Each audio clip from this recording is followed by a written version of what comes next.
여러분들 한 주간 주님의 은혜 가운데 잘 지냈습니까? 제가 사는 이 워싱턴 미주 지역에 폭설이 내려서 어제 상당한 많은 양의 눈이 내렸습니다. 그러나 오늘 날씨가 너무나 포근한 가운데 또 오늘 경칩을 맞이해서 이 참으로 따뜻한 봄날 같은 그런 날씨를 맞이해서 어제 내렸던 눈이 다 녹는 그러한 상황을 맞이하게 되었습니다. 아무쪼록 오늘 삶 속에 늘 주님의 성령의 은혜가 함께 하셔서 늘 믿음으로 기쁨으로 승리하는 그런 믿음의 삶이 되기를 진심으로 바랍니다. 오늘은 제가 그동안 이제 인터넷 선교를 쭉 한 5년간 해왔는데 제가 이제 이 영혼들을 접촉할 때 어떻게 영혼들을 접촉하는지 그 전도 철학에 대해서 좀 말씀을 좀 드리려고 합니다. 먼저 고린도전서 9장 19절에서 23절에 있는 말씀을 보겠습니다. 고린도전서 9장 19절에서 23절에 있는 말씀을 보도록 하겠습니다. 내가 모든 사람에게 자유하였으나 스스로 모든 사람에게 종이 된 것은 더 많은 사람을 얻고자 함이라. 유대인들에게는 내가 유대인과 같이 된 것은 유대인들을 얻고자 하며 율법 아래 있는 자들에게는 내가 율법 아래 있지 아니하나 율법 아래 있는 자 같이 된 것은 율법 아래 있는 자들을 얻고자 하며 율법 없는 자에게는 내가 하나님께는 율법 없는 자가 아니요 도리어 그리스도의 율법 아래 있는 자나 율법 없는 자 같이 된 것은 율법 없는 자들을 얻고자 함이라. 약한 자들에게 내가 약한 자와 같이 된 것은 약한 자들을 얻고자 하며 여러 사람에게 내가 여러 모양이 된 것은 아무쪼록 몇몇 사람들을 구원코자 함이니 내가 복음을 위하여 모든 것을 행함은 복음에 참여하고자 함이라. 제가 이 말씀을 읽은 것은 제가 예수님을 가장 사랑하지만 그 예수님 다음으로 좋아하는 분이 사도 바울입니다. 그래서 사도 바울의 복음 전도의 철학을 제가 가장 좋아하는 사람 중에 한 사람입니다. 오늘 읽은 말씀 고린도 9장 19절에 있는 말씀처럼 우리가 여러 모양으로 영혼들을 구원하고자 하기 위해서 제가 여러 모양으로 참 애썼던 경험이 많습니다.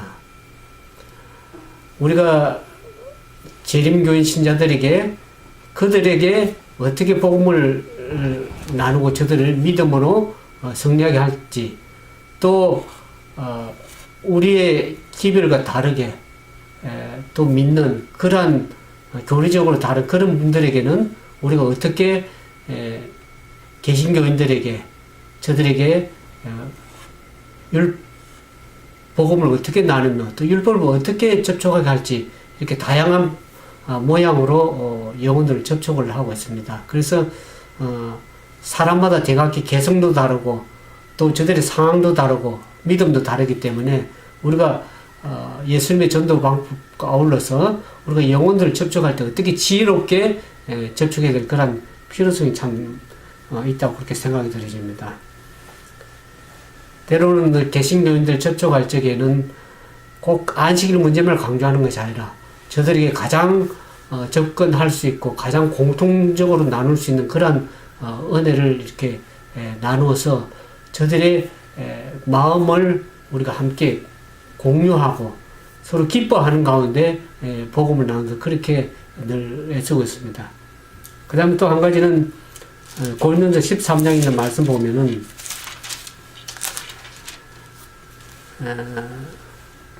고린도전서 13장 1절에서 3절부터 보겠습니다. 내가 사람의 방언과 천사의 말을 할지라도 사랑이 없으면 소리나는 구리와 울리는 꽹과리가 되고 내가 예언하는 능이 있어 모든 비밀과 모든 지식을 알고 또 산을 옮길 만한 모든 믿음이 있을지라도 사랑이 없으면 내가 아무것도 아니요.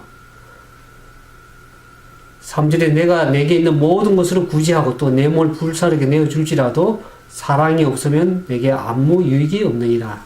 그 다음에 13장 8절에 10절까지 읽겠습니다. 사랑은 언제까지 떨어지지 아니하나 예언도 패하고 방언도 그치고 지식도 패하리라. 우리가 부분적으로 알고 부분적으로 예언하니 온전한 것이 올 때에는 부분적으로 하던 것이 패하리라. 제가 사람들이 이제 이렇게 접촉하다 보면 어떤 사람들은 복음을 전한다면서 상대방의 기분을 상당히 나쁘게 하는 경우들을 보고 또 말도 거치게 하는 것을 보게 됩니다. 우리는 연약한 인간이기 때문에 결국 아무리 우리가 예언적인 능력이 있고 복음을 전한다 할지라도 사랑이 없으면 그 사람이 영혼에 붙지가 않습니다. 우리가 율법의 완성이 사랑이라고 부릅니다. 우리가 율법을 얘기하면서 사랑 없이 얘기하면 그것처럼 깡마르게 상대방을 마음을 메마르게 하는 것을 보게 됩니다.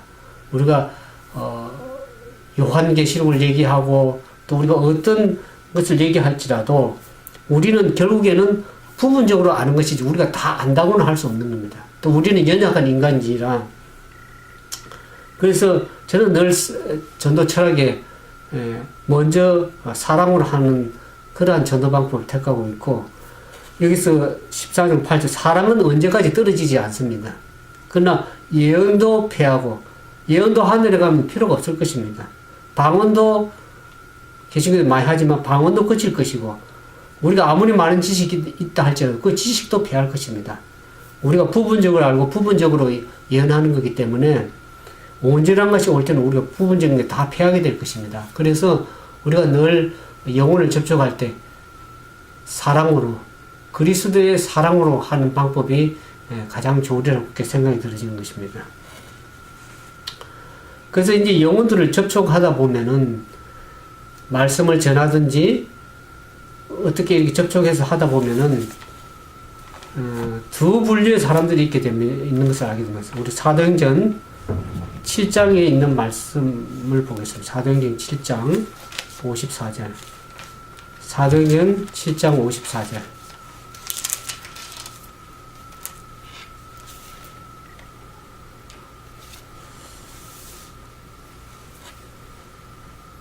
여기 보면 사도행전 7장에 스데반이 정언의 말씀을 이렇게 전할 때 어떻게 합니까? 사람들이 여기 7장 51절부터 있죠. 목이 곧고 마음과 귀에 할례를 받지 못한 사람들아 너희가 항상 성령을 거스러 너희 조상과 같이 너희도 하는도다. 너희 조상들은 선지자 중에 누구를 핍박하지 않았냐. 의인이 오시려 예고한 자들을 저희가 죽였고 이제 너희는 그 의인을 잡아준 자의 살인한 자가 되니 너희가 천사의 전한 율법을 받고도 지키지 않았듯 하니라. 이 말을 스데반이 백성들이 했을 때 사람들은 어떻게 합니까? 저희가 이 말을 듣고 마음에 찔려 저를 향하여 이를 갈거늘 그랬습니다. 그러면서 57절 제가 큰 소리를 지르며 길을 막고 일심으로 그에 달려들어 성 밖에 내치고 돌로 쳤다 그랬습니다. 이와 같이 정언의 말씀을 들을 때 하나님 말씀을 들을 때 그 마음이 성령에 굴복되지 않은 사람들은 어떻게 합니까? 마음에 찔림이 있지만은 그것을 성령의 음성을 듣지 아니하고 어떻게 합니까? 마음에 찔림을 받지만은 오히려 겸손한 마음을 갖는 것이 아니라 이를 갈며 반박하는 그러한 사람들을 많이 보게 됩니다. 오늘날 사람들이 너무나 한국 사람들 자기 주장이 강해서 어떤 말을 하면 상대방의 말을 거의 듣지를 않으려고 합니다. 그같이 성령과 마음과 귀에 할례를 받지 못한 사람들은 마음에 거친 마음을 가지고 상대방을 공격하는 것을 보게 됩니다. 우리가 인터넷에 하다 보면 글들 보면 얼마나 거칠게 올리는지 알 길이 없습니다. 상대방의 감정을 배려하지도 않고 일방적으로 상대방을 멸시하고 듣지 않으려고 하는 반박하고 모욕과 멸시를 주는 그런 사람들을 많이 보게 됩니다. 그런 사람이 있는 반면에 또 한 분류의 사람이 있습니다. 사도행전 2장에 보면 사도행전 2장 36절에 베드로가 이 말씀을 전하죠. 2장 36절에 그런즉 이스라엘 온 집이 정령 알지니 너희가 십자가에 못 박은 이 예수를 하나님의 주와 그리스도가 되게 하시느냐 하니라.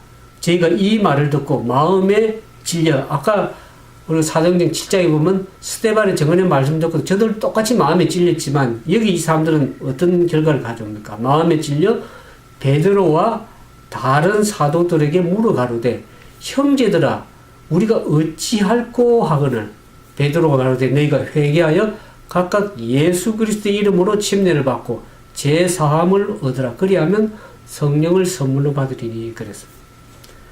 똑같이 말씀을 들어도 어떤 사람들에게는 그 말씀이 마음에 찔려서 겸손한 마음으로 형제 어찌할꼬 내가 어떻게 해야 구원을 얻겠습니까?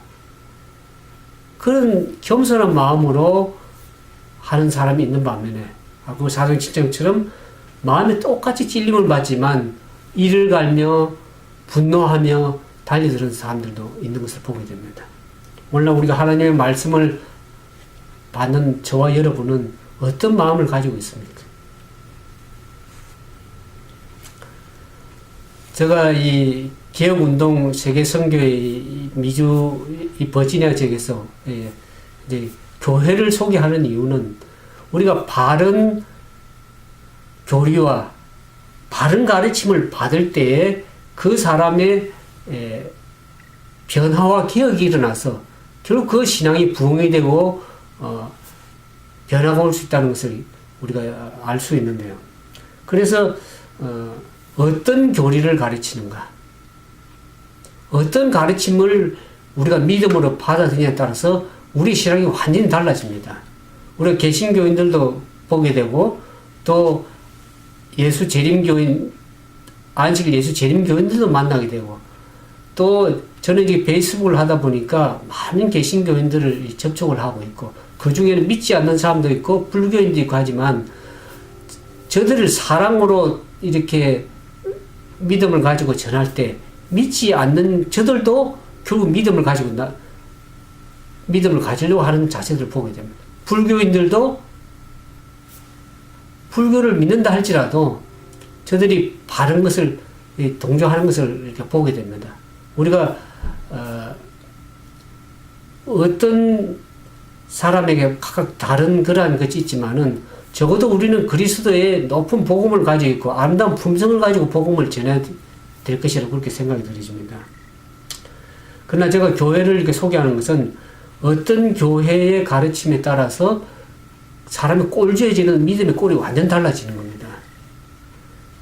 개신교인들은 적어도 저들이 이 말씀을 따라서 이렇게 어떻게 나왔지만은 그 선조들, 그 신앙의 선조들이 더 개혁해서 업그레이드해서 나오지를 못했습니다. 그래서 이 안식일의 빛을 거저로 더 빛에 나가지 않았기 때문에 안식일의 그 진리는 또 이해를 못하고 있습니다. 주일이라는 그것이 안식일이라고 믿고 가는 사람들이 대다수죠. 그러나 장감리 교인을 할지라도 적어도 겸손하게 진리를 사랑하고 받아들이는 사람들은 그 안식일을 깨닫고 자기들이 잘못 지켜왔다고 고백하고 겸손하게 받아들이고 개혁하고 나오는 사람들이 많습니다. 또 그러나 자기가 받은 것을 그것이 다라고 생각하면은 다른 것은 다른 사람과 틀리다고 다르다 그러면 다 틀리다고 그렇게 생각하는 흑백 논리를 한국 사람들 많이 가지고 있습니다. 제가 이제 컴퓨터를 많이 직업을 하다 보니까 여러분들 컴퓨터를 하다 보면은 항상 업그레이드를 해야 됩니다. 그 업그레이드를 하지 않고 옛날 그대로의 그냥 가진 방식 그대로 있으면 어떻게 됩니까? 거의 구식으로 되어서 쓸 수가 없습니다. 우리 신앙이 말씀을 변형시키고 이렇게 도를 바꾸는 건 아니지만 적어도 우리가 다 알고 있다고 생각하시면 아니 됩니다.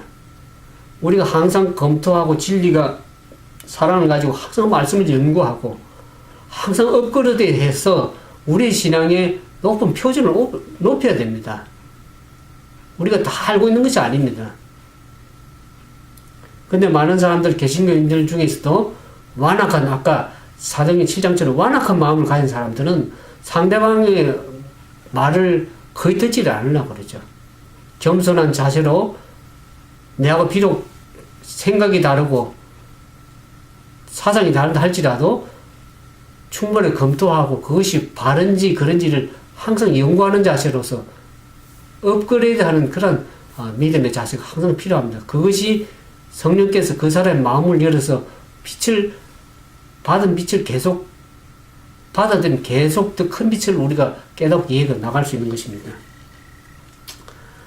그래서 이 바른 교리, 특히 이제 저도 이제 아직 오래 몸담아 왔지만 최근에 한 집사님하고 통화하는 가운데 죄로부터 승리하는 문제를 얘기를 했습니다. 일반 개신교인들은 안식일의 기초적인 기본 진리도 우리가 아직도 완전히 기억해서 깨닫지 못하고 나온 반면에 이 성소 문제를 얘기하려고 그러면 거의 개신교들은 얘기가 힘들죠. 그런데 지금 시대는 마지막 시대는 지성소 시대입니다. 지성소에서는 죄가 끝나야 도말되는 대속죄를 살고 있다고 대부분 그걸 알고 있잖아요. 그런데 죄가 끝나야 되는데 죄의 문제에 대해서 승리를 하지 못하는 걸 많은 개신교인들 뿐만 아니라 안식 교인을 할지라도 어떻게 연약한 인간이 완전히 죄를 이기고 승리해 나갈 수 있는가. 그렇게 얘기를 하면서 거의 죄로부터의 온전한 이김을 가지고 나가지 못하는 그런 얘기를 저한테 해서 제가 로마서에 있는 말씀을 읽어드렸죠. 로마서 8장에 있는 말씀. 로마서 8장에 보면 안식일 율법을 잘 지킨다고 하는데 율법이 육신으로 8장 3절입니다. 로마서 8장 3절. 율법이 육신으로 말미암아 연약하여 할 수 없는 그것을 누구는 하신다고요? 하나님은 하시나니 곧 죄로 인하여 자기 아들을 죄 있는 육신의 모양을 보내어 육신의 죄를 정하사 육신을 쫓지 않고 영을 쫓아 행하는 우리에게 율법의 요구를 이루어지게 하려 함이라 그랬습니다. 우리가 하나님의 율법의 말씀을 왜 순종합니까? 우리가 율법을 우리가 온전히 지킬 수가 없다. 인간의 연약성으로 가지고는 율법을 지킬 수가 없다고 얘기를 합니다. 율법의 기능은 뭡니까? 우리가 율법은 몽학 선생님께서 예수 그리스도를 인도하는 그 기능만 하고 있습니다. 율법이 우리를 깨끗하게 할 수가 없습니다. 율법이 우리를 구원할 수 없다는 것을 여러분 잘 알고 있을 겁니다. 그러나 또한 율법을 또 순종하지 않으면 안 됩니다. 구원을 받은 사람으로서는 또 율법을 순종해야 될 것입니다. 근데 율법을 우리 인간의 육신의 힘으로, 연약한 죄의 힘으로는 우리가 할 수 없으되 하나님은 하실 수 있다 그럽니다. 하나님은 육신을 쫓지 않고 그 성령을 쫓아 행하는 우리에게 율법의 요구를 율법의 요구는 이루어져야 되는 겁니다. 율법의 요구를 이루지 않을 것 같으면 예수님 왜 십자가에 굳이 죄를 대신 죽어야 되겠습니까? 그냥 율법은 다 뺐으니까 십자가를 지지도 않았을 때 됐죠. 그러나 분명히 율법은 죄를 지적하는 겁니다. 죄의 대가를 치러야 되는 것입니다. 그래서 예수님께서 우리 죄를 대신해서 죽으신 것은 맞지만은 우리가 율법의 요구를 이루어야 될 것입니다. 그러나 우리 힘으로 할 수 없는 것은 하나님께서 하신다. 그 사람들이 보면 성령의 능력을 너무나 가볍게 치부하고 있습니다. 우리가 예수 그리스도를 믿음으로 받아들인 칭의 의인들은 그 예수 그리스도를 믿음으로 바라본 사람들은 예수 그리스도를 바라봄으로써 어떻게 합니까? 우리도 죄로부터 승리할 수 있다는 것을 늘 가르쳐 주고 있는데 그 능력을 성령의 거룩한 능력을 힘입어서 우리가 하나님 말씀의 율법을 이룰 수 있다는 것을 믿음으로 받아들이지 않으면 날마다 죄로부터 지고 나아가는 겁니다. 승리하는 겁니다. 우리가 계시록을 그걸 보듯이 이기는 자들에게 하늘에 참여할 수 있는 그런 구원에 이르는 그런 믿음이 있는데 우리가 늘 지금 지성소 시대에 살고 있는 우리들은 죄로부터 이 땅에서 죄가 승리하는 경험을 이기고 나가야 되는 것입니다. 이 지상에서 계속 지성소가 더럽혀지면 어떻게 됩니까? 죄를 도말해야 되는데 우리가 죄와 상관없는 자들에게 하나님께서 다시 나타나 재림하신다는 걸 얘기합니다. 죄로부터 승리한 자들이 결국 우리가 14만 4천인의 구원의 물에 들기 위해서 어떻게 합니까? 우리가 죄로부터 승리하는 경험을 가지고 나와야 됩니다.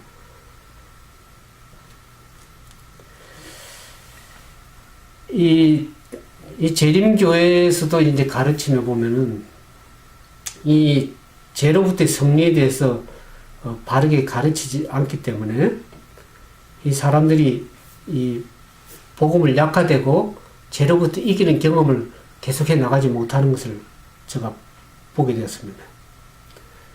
그리고 이제 이 14만 4천인에 대해서도 재림교가 복음을 약화시켰습니다. 여러분들이 왜 바른 교리를 가르치고 바른 믿음을 가르친 이것을 소속된 교회가 참 중요한 것입니다.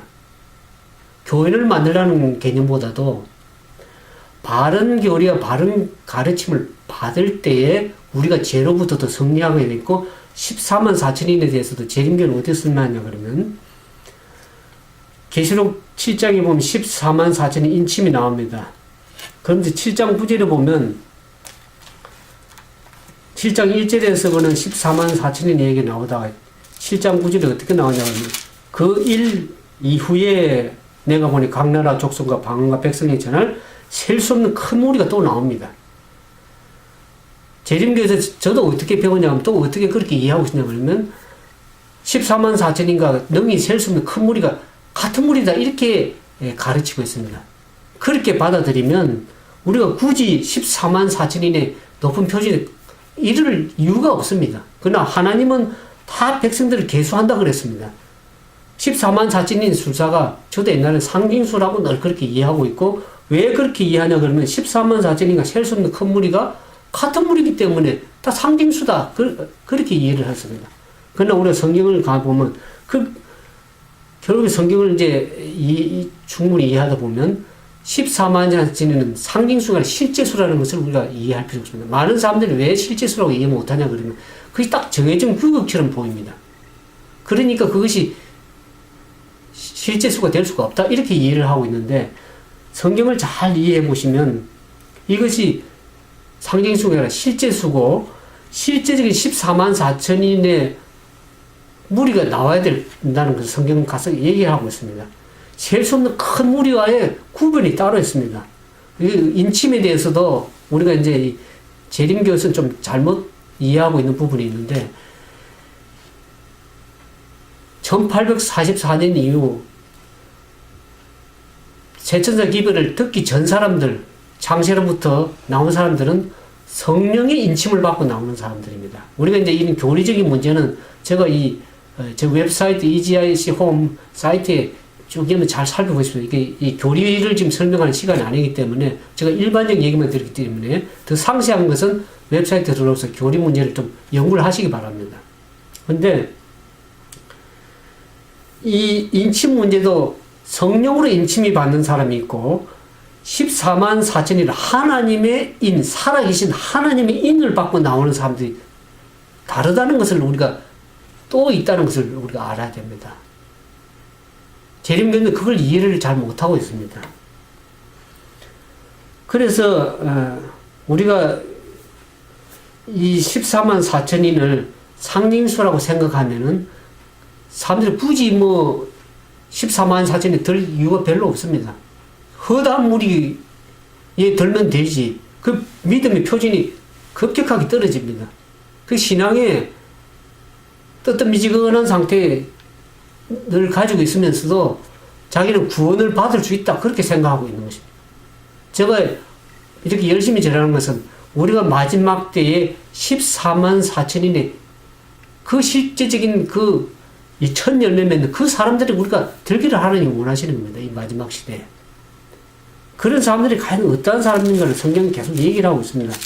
세천사 기도를 전하는 계시록 14장에서 보면 그 앞에 보면 14만 4천의 특성과 그들에 대해서 잘 특징을 얘기를 했죠. 14만 4천인 밖에도 능히 이 노래를 배울 자가 없다고 그랬습니다.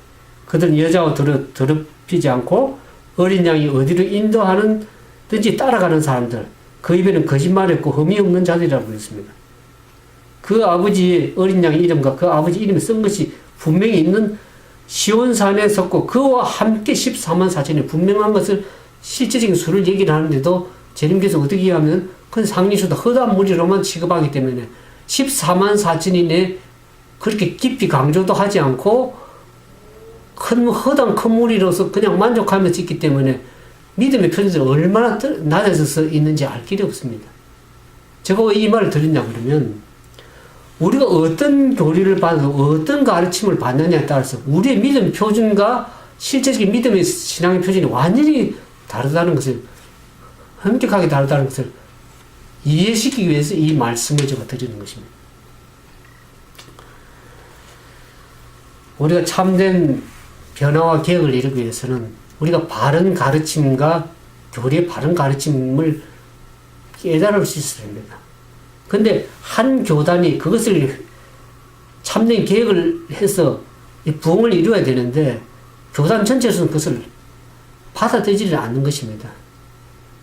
개개인이 그것을 이해하고 깨닫고 실천하고 살아가면 좋겠지만 전체적인 그 교단에서 가르침이 어떤 가르침에 따라서 그렇게 이해하고 그 믿음의 표준 안에서 머물 수밖에 없는 것입니다. 그래서 제가 바른 교회를 소개하고 바른 진리를 가르쳐 드리는 이유가 그래서 교회가 중요한 것이고 교리가 중요한 것이고 우리가 그것을 말씀드리기 위해서 제가 일전에 계속 참된 나무무리 교회가 어떤 교회인지를 제가 계속 설명을 드렸습니다. 여러분들 이제 이 마지막 시대에 우리 앞에 있는 환란들이 이제 놓여 있습니다. 짐승의 표가 강요될 것이고 일일 흉령이라는 것이 우리 앞에 누구든지 시험으로 다가올 때가 있을 것입니다.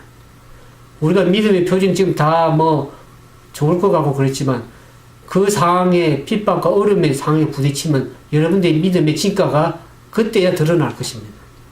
지금부터 바르게 우리가 표준을 정하고 이렇게 믿음의 노선을 정하지 아니하면 그날에 가면 아무도 장담할 수가 없습니다.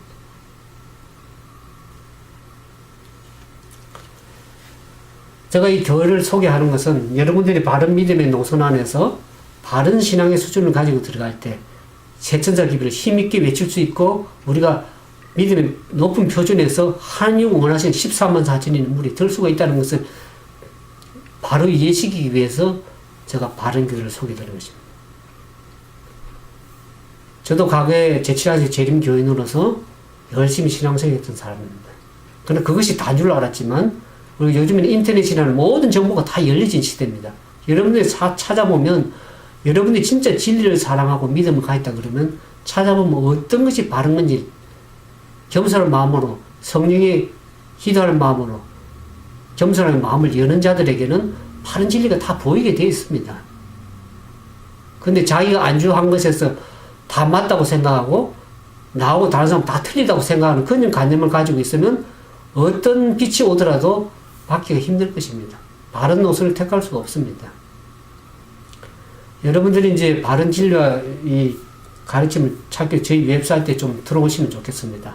www.egichome.com에 오시면 영원한 행복으로 이렇게 들어오셔서 보면 그 바른 교리와 여러분들이 검토해 보셔서 참된 교리가 무엇인지 여러분들이 겸손을 좀 깨달으시면 좋겠습니다.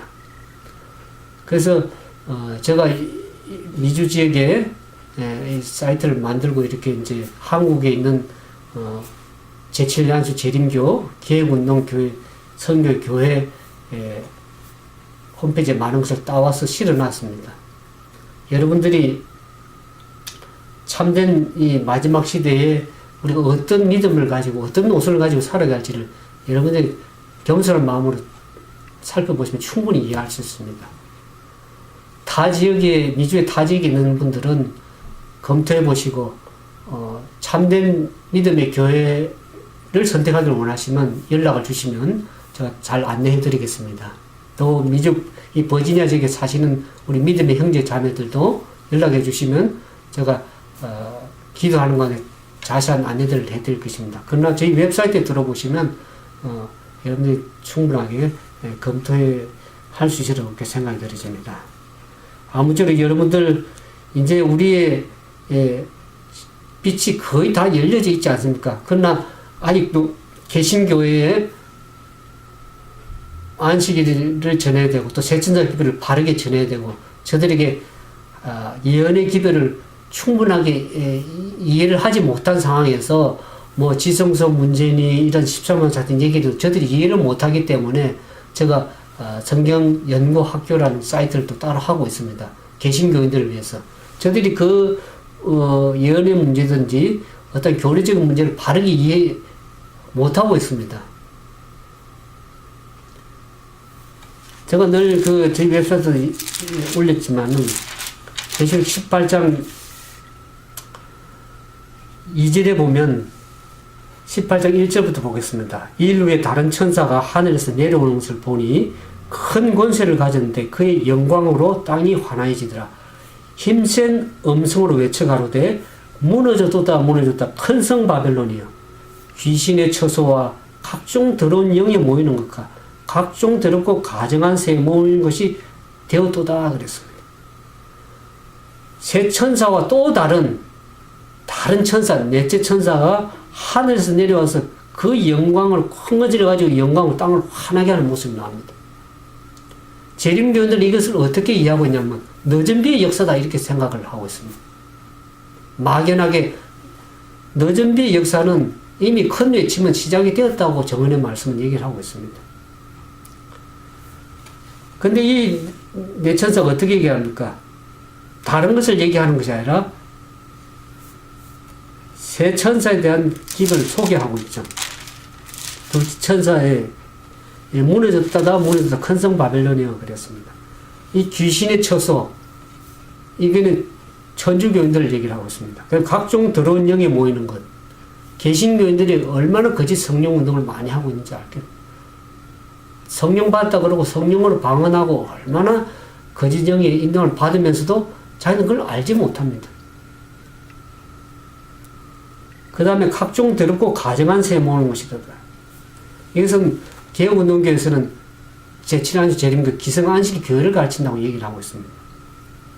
제가 한 번은 어제 밤에 눈이 오고 근데 새들이 엄청 많은 큰 나무에 각종 새들이 다 모여서 짖는 것을 보게 됐습니다. 오늘 이 재림교인 한 개개인을 비난하는 것보다도 대부분의 신앙의 형태들이 어떻게 되어 있냐. 이것은 참 개신교인들이 얘기해도 부끄러운 얘기가 참 많습니다만은 입으로 신앙하는 거하고 실제적인 삶에 가서 살아가는 건 정 다릅니다. 그래서 저는 가증한 새라고 얘기를 하고 싶습니다. 우리가 믿음을 받아들였다 그러면 믿음의 대로 우리가 가르침을 받고 그렇게 실제 생활하고 변화되고 기억이 돼야 그것이 참된 신앙입니다. 참된 신앙인입니다. 근데 뭐 열심을 하고 바르게 살아가는 사람도 있겠지만 제가 보는 대다수의 사람들은 이중적인 잣대를 가고 교회적인 삶과 실제적인 가정에서 삶은 정 다르다는 것을 말씀을 드리고 싶습니다.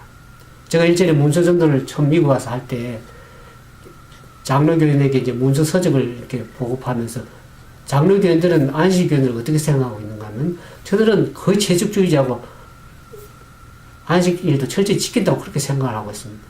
그분들도 고춧가루도 안 먹고 모두 육식도 하고 있는데 제가 아는 재림교인들 저는 오래 생활해서 사람들 상태를 알죠. 거의 다 육식 다 하고 15%의 사람들은 채식하고 나머지 사람들은 거의 잘 말씀에 순종 안 하고 살아요. 기별이 없어서가 아닙니다. 기별이 있어도 기별에 순종을 안 하는 사람들이 대다수입니다. 그래서 이 각종 더럽고 가증한 새 모으는 것이 표준이 계속 낮아진 이유가 있습니다. 우리가 과거에 저도 이제 재림교 역사를 보면서 이제 알았지만 1883년에 기별이 주어진 재림교에 주어진 그 기별을 받아들이지 않고 거절함으로 말미암아서 우리 선조들의 불찰이었지만은 그것이 그 믿음의 신앙의 그 흐름이 노선이 동일하게 흘러내려오는 걸 보게 됩니다.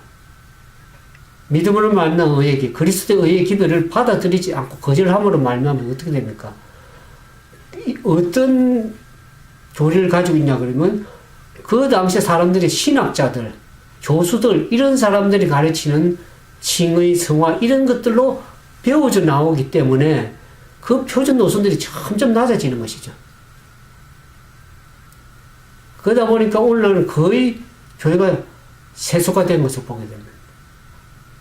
제가 이전에 이제 제가 모 교회, 제가 다니던 교회, 그 목사님들 다른 교회로 갔지만은 7년 넘게 봉사하면서 다녀서 그분이 하신 말씀이 그렇게 7년 동안 말씀을 가르칠 때 교인들이 거의 변화가 안 된다. 그 목사님이 말씀을 잘못 가르쳤습니까? 목사님은 열심과 사랑으로 성도들을 사랑으로 가르쳤을 겁니다. 바른 교리와 바른 노선을 가지고 있지 않으면 우리가 어떤 말 때 사람들이 상하면 마음이 움직이지 않습니다. 열심히 안 생깁니다. 라오디아 교회 여러분들 제가 그런 말씀 많이 전개했지만 라오디아 교회 상태가 뭡니까? 뜨뜻미지한 상태죠. 우리가 교회정은 5권에 보는 것처럼 그들 마음 문에 예수님이 문 밖에서 들어가지 못합니다. 왜 못 들어갑니까? 그 마음 안에 잔뜩 온갖 쓰레기들이 다 들어있기 때문에 예수님이 문을 열고 들어가지 못한다고 그렇게 얘기를 하고 있습니다. 온갖 세속적인 것이 다 들어있어서 예수님이 들어갈 수가 없습니다. 예수는 문 밖에 두고 있는 교회입니다. 우리는 제가 이런 말씀을 들을 때 여러분들이 나는 안 그런데 저만 잘났나 이렇게 얘기할지 모르지만 여러분들 겸손하게 여러분들 자신을 돌이켜 봐야 됩니다.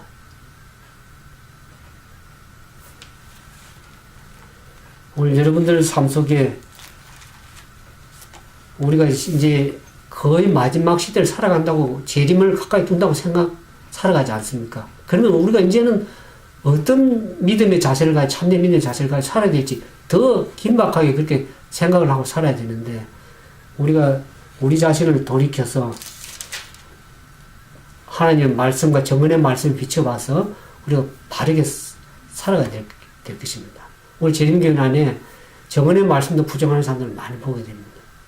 이 정언의 말씀 제가 문서전도를 오랫동안 했기 때문에 정언의 말씀은 왜 마지막 때 필요한가? 크게 보면 각 장마다 엑기스가 조금씩 들었습니다. 마지막에 사단은 얼마나 미혹하기 때문에 우리가 사람들이 이 온갖 세상에 살면서 이 잡담에 들어있기 때문에 분별을 잘 못합니다. 말씀을 봐도 분별을 잘 못합니다. 그래서 그 정언의 말씀들은 사단이 어떻게 할 것을 자세하게 아주 세면 음성으로 보면 다 보이게 됐습니다. 그래서 정언의 말씀이 있지 아니하면 우리가 마지막 시대 바른 믿음의 바른 노선을 살 수가 없게 되어 있습니다. 물론 성경이 우리의 가장 높은 표준이지만 특히 마지막 시대에 때는 정언의 말씀을 깊이 상고하지 않으면 사단의 속임에 다 넘어갈 수밖에 없는 그런 처지에 있기 때문에 우리가 정언의 말씀을 깊이 연구해 보시길 바랍니다. 그래서 우리가 이 각종 더럽고 가정한 새 모인 것이 되었다고 하는 그런 소리를 들어서는 안 될 것입니다. 그래서 제가 이 바른 교를 소개드리는 이유는 그런 바른 노선에 있지 않으면 우리가 바른 믿음의 노선에 서서 믿음의 표준을 가지고 살아갈 수 없는 시대가 되었기 때문에 교회를 소개드리는 것입니다. 아무튼 여러분들 바른 믿음의 선택이 되어서 바른 노선을 살아가는 것은 참 적은 무리만 그렇게 살아간다는 걸 제가 알게 되었습니다. 많은 무리가 그렇게 마음을 확 열고 이렇게 가면 얼마나 좋겠습니까? 그러나 진정으로 진리를 사랑하고 내가 예수님을 진정으로 사랑하고 믿음에서 바르게 서기를 원하는 사람들은 오늘 제 말씀을 듣고 다시 한번 깊이 숙고하시기를 주님의 이름으로 축원드립니다. 아무튼 여러분들 바른 믿음의 교회를 선택하기를 원하는 분들은 이 사이트에 들어오셔서 깊이 검토해 보시고 여러분들이 바른 믿음의 선택을 하는 그런 시간 되시면 좋겠습니다. 함께 기도하겠습니다. 거룩하시고 자비하신 저희들의 아버지 하나님, 우리는 부족하고 연약합니다.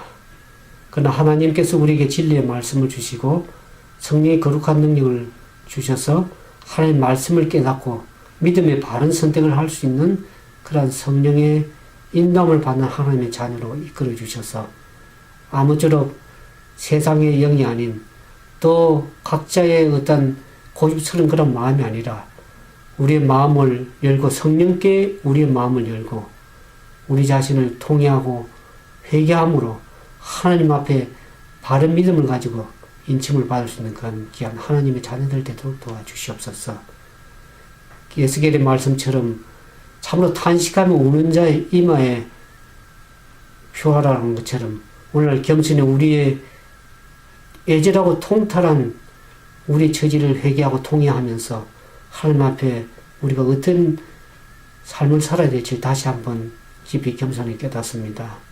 늘 주님을 사랑하는 마음으로 백성들을 사랑하는 마음으로 그 백성들의 죄가 그들의 죄만이 아니요 나의 죄라고 고백한 다니엘 선자처럼 오늘 우리가 백성들이 세속화되고 또 죄 가운데 승리하지 못하는 것은 저들의 책임만 아니라 동일한 우리의 죄임을 고백하면서 겸손하게 하나님 앞에 통회하는 심령으로 간구하고 우리가 어떻게 믿음의 바른 노선을 가지고 하나님 앞에 마지막 시대에 구원받은 무리로 14만 4천의 온전한 믿음을 가지고 하나님 앞에 설 수 있기를 원합니다.